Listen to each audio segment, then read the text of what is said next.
السلام علیکم۔ اللہ آپ سب کو سلامت رکھے اور بہت ساری خوشیاں دیکھنا نصیب کرے، آمین۔ عید سے پہلے اپنے چہرے کو بنائیں چاند سا، گلاب کا رنگ، لیموں کا رس اور گلیسرین مکس کر کے ہاتھوں پہ لگائیں۔ بہووں اور سر کے بالوں کو گھنا کرنے کے لیے رات سونے سے پہلے تھوڑا سا رنڈی کا تیل اپنی بہووں پہ لگائیں۔ رنڈی کے تیل کی ایک خصوصیت یہ ہے کہ بالوں کو گھنا کرنے کے ساتھ ساتھ ان میں چمک پیدا کرتا ہے اور انہیں ریشم جیسے نرم و ملائم بناتا ہے۔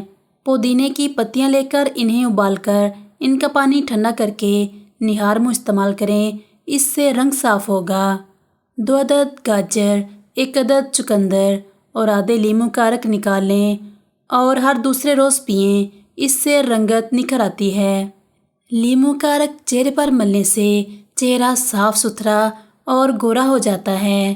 کسی برتن میں پانی ابالیں اور اس پانی کی بھاپ اپنے چہرے پر لیں، اس سے چہرے کے مسام کھلتے ہیں اور چہرے کا رنگ گورا ہوتا ہے۔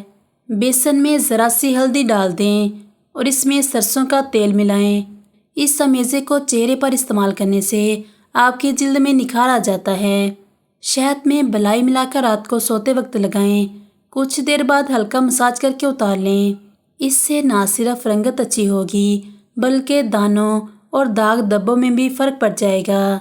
لیموں کا رس اور شہد برابر مقدار میں لے کر مکس کر لیں اور اس کو اپنے چہرے پر اپلائی کریں، اس سے بھی رنگ گورا ہونے میں مدد ملے گی۔ لیمن کے جوس میں ہلدی ملا کر پیسٹ بنا لیں اور اس کو چہرے پر لگائیں، اس سے بھی رنگت نکھرتی ہے۔ 10 منٹ لگا رہنے دیں، پھر پانی سے منہ دھو لیں۔